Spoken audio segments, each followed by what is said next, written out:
Bonjour à tous, bienvenue sur Transition Vélo, j'espère que vous allez bien. On est dans le sud de la France, dans le Luberon, dans le fief de Rémi. Je suis avec Rémi pour cette actu. Salut Rémi. Salut tout le monde.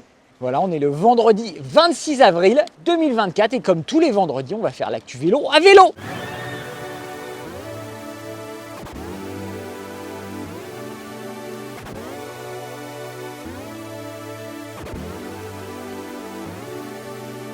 Mais avant de commencer, on va vous inviter, comme toutes les semaines, à vous abonner, c'est important. Si vous nous regardez toutes les semaines et que vous n'êtes pas abonné, franchement, c'est pas très sympa. Et on va commencer avec le nouveau VTT Rockrider e-Fil 700S, donc de Decathlon. Un VTT qui avait été annoncé au Rock d'Azur l'année dernière et qui est enfin disponible, en tout cas qui est en passe de l'être sur le site de Decathlon en tout cas. Et ce qui est intéressant dans un premier temps déjà, c'est qu'on est sur un vélo qui est moins cher que prévu parce qu'il était annoncé à 4 000 € et finalement il ne sera que à 3 500 €, donc ça reste une somme certes, mais c'est une somme qui sera probablement bien dépensée avec ce vélo, puisqu'on est ici sur un VTT tout suspendu avec de gros débattements. On est à 160 mm à l'avant, 150 à l'arrière, on est sur des suspensions RockShox de bonne facture. On va avoir une transmission 11 vitesses Shimano Q's, et surtout ce qui est intéressant, c'est qu'on va avoir un moteur Shimano EP6, donc le P6 qui est quand même un moteur costaud qui va développer 85 Nm de couple. C'est quand même pas mal, il est associé à une batterie de 630 Wh,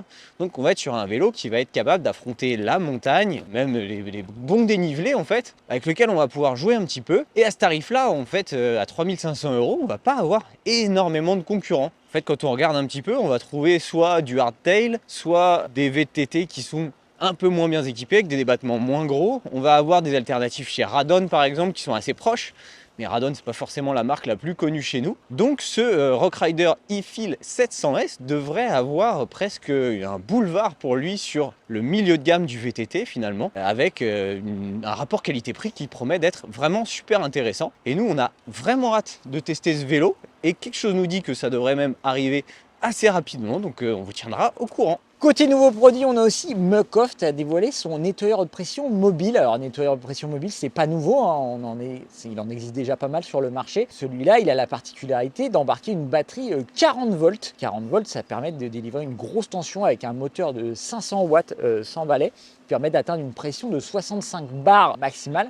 Alors on n'est pas encore sur une pression d'un vrai nettoyeur haute pression, on va dire que c'est un nettoyeur de moyenne pression, mais ça suffit pour nettoyer un vélo. Il est fourni avec un tuyau de 5 mètres et 4 buses différentes.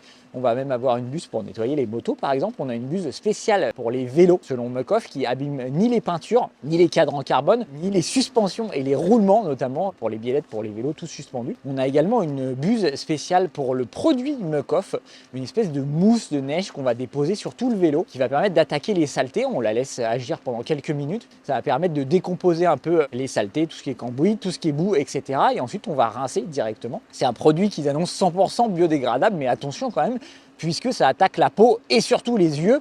Donc c'est biodégradable, mais c'est pas non plus inoffensif. Il faut pas le boire non plus, je crois. Il faut pas le boire, voilà.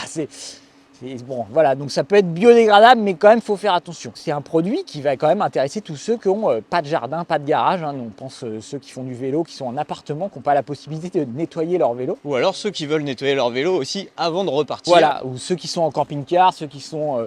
qui ont un porte-vélo et qui veulent nettoyer le vélo à la fin de leur sortie. Le vélo est plein de boue, ils veulent le nettoyer avant de rentrer chez eux. Ça vaut quand même 275 €. Il y a très peu d'équivalents sur le marché. On a trouvé un modèle chez Greenwood qui est un peu plus puissant, mais le réservoir n'est pas fermé. C'est un espèce de seau. Il n'y a pas non plus de roulette, donc il va falloir le porter. Chez Makita, ils ont un modèle, mais il faut une arrivée d'eau, donc c'est pas vraiment mobile. Il n'y a vraiment que Karcher qui a des équivalents. Ils ont un tout petit nettoyeur haute pression mobile, mais en 12 volts seulement. Donc la pression est très très limitée. Et ils ont un truc un peu plus simple qui est un nettoyeur à eau. Alors là, il n'y a pas d'eau de pression, mais c'est un eau avec une brosse et on va venir brosser le vélo. C'est peut-être une solution un peu alternative. On n'a que 4 litres d'eau ou 5 litres d'eau, donc c'est moins lourd, un peu plus compact. Des solutions alternatives, en tout cas, c'est intéressant. On va essayer de le tester pour vous, ce nettoyeur haute pression mobile de chez Muc-Off. Et on a aussi récemment notre cher gouvernement français qui a annoncé le déblocage d'une enveloppe de 55 millions d'euros pour soutenir l'industrie française du cycle. Le vélo. Donc c'est une plutôt bonne chose parce que en fait, l'objectif c'est d'augmenter la part de vélos qui va être fabriquée en France Et il y a donc un appel à projet qui est lancé par le gouvernement et l'ADEME va participer à la sélection des projets. Alors attention, on va s'adresser ici aux gros acteurs du marché, ceux qui pèsent vraiment. On ne va pas parler malheureusement aux petits artisans qui fabriquent quelques vélos par an. Ici, on va parler surtout à la manufacture française du cycle, Arcade Cycle, enfin bref, tous ceux qui sont des poids lourds du secteur en France. Twin, probablement. Voilà, parce qu'il y a un prérequis pour être choisi, on va dire, c'est d'avoir un projet qui nécessite au moins 1 million d'euros. Et je ne sais pas si vous savez ce que ça représente, 1 million d'euros, mon petit Tanguy, mais c'est une somme. L'idée est ici de promouvoir donc, la fabrication des vélos en France. Alors, ce qu'il faut savoir, c'est qu'en France, aujourd'hui, on fabrique des vélos dans un certain sens. En fait, on assemble plus des vélos qu'on ne les fabrique, puisqu'on va avoir des composants qui vont venir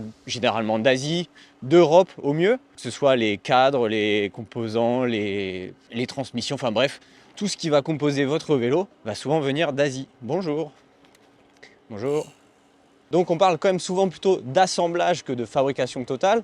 On va avoir quelques marques qui vont proposer de la fabrication de cadres, qui vont fabriquer leur propre cadre. La Radior notamment, qui fabrique son vélo quasiment intégralement en France. On va avoir aussi quelques fabricants de moteurs du coup en France qui vont proposer des moteurs. Valeo par exemple, on a l'usine Yamaha qui va permettre de produire des moteurs en France. Bref, on a une industrie du vélo en France qui existe. Et donc là, elle va être soutenue par cette enveloppe de 55 millions d'euros. Ça peut être intéressant pour avoir un peu plus de vélos made in France, vraiment made in France. Et on va avoir un objectif qui est de produire 2 millions de vélos en France à l'horizon 2030, sachant qu'en 2022, on en avait fait 850 000, donc il y a une belle marge de progression. Mais en même temps, il y a quand même de la demande. Enfin, certes, elle est un peu plus faible que ce que certains attendent en ce moment. Mais il y a quand même un marché du vélo qui va être et qui commence à être assez énorme.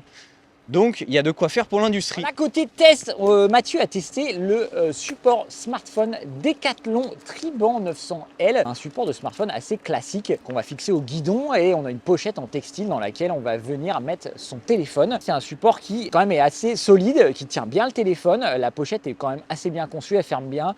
Elle va pouvoir être étanche, on va pouvoir protéger le smartphone des intempéries. Le problème, c'est qu'elle passe pas en mode paysage. Et le plus gros problème, c'est quand même l'écran qui est en plastique, qui limite énormément la visibilité. En plein soleil, en tout cas, on va pas très bien voir l'écran, donc ça, c'est un peu moins bien. Après, l'avantage, c'est qu'on la trouve partout et qu'elle est pas très chère. De mon côté, j'ai testé le vélo Moustache Samedi 28.5 Open de 2022, parce que c'est un modèle qui nous a été prêté par la société de reconditionnement de vélos Upway. Ça permet de l'avoir quasiment 1 000 € moins cher que le prix public. Moustache sait faire des vélos, c'est un vélo avec un moteur Performance Line, c'est pas le plus puissant. Et en plus, c'est l'ancien modèle qui développe que 65 Nm contre 75 pour le nouveau.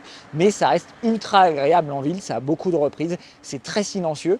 Il faut un peu plus cadencer que sur un Performance CX. On va être un peu plus en cadence, on va pédaler un peu plus vite, mais franchement c'est hyper agréable. On a même fait les belles côtes de Paris, Montmartre, etc. Ça monte sans aucun problème. C'est un vélo qui est très bien équipé, même si pour ce tarif, en tout cas le tarif public de 3 600 € ou 3 700 €, ça reste quand même très cher pour un vélo avec un dérailleur et une batterie de seulement 500 Wh et même pas le plus gros moteur de chez Bosch. C'est le rapport qualité-prix qui n'est pas toujours en faveur de Moustache, en tout cas en reconditionné et même en tout cas en ce moment en promotion, ça peut être intéressant. Voilà, c'est tout pour l'actu et les tests de cette semaine. Vous pouvez lire tout ça évidemment sur Transition Vélo. On vous met tous les liens dans la description. Voilà, comme d'habitude, n'hésitez pas à vous abonner si vous ne l'avez pas déjà fait en début de vidéo. Laissez un petit pouce bleu, ça fait toujours plaisir. Activez les cloches pour être au courant de toutes les actus. Voilà, posez vos questions dans les commentaires, on se fera un plaisir d'y répondre. Sur ce, qu'est-ce qu'on peut vous dire? Continuez de rouler, continuez à vous faire plaisir à vélo. Rémi, le mot de la fin? Au revoir. Et à la semaine prochaine!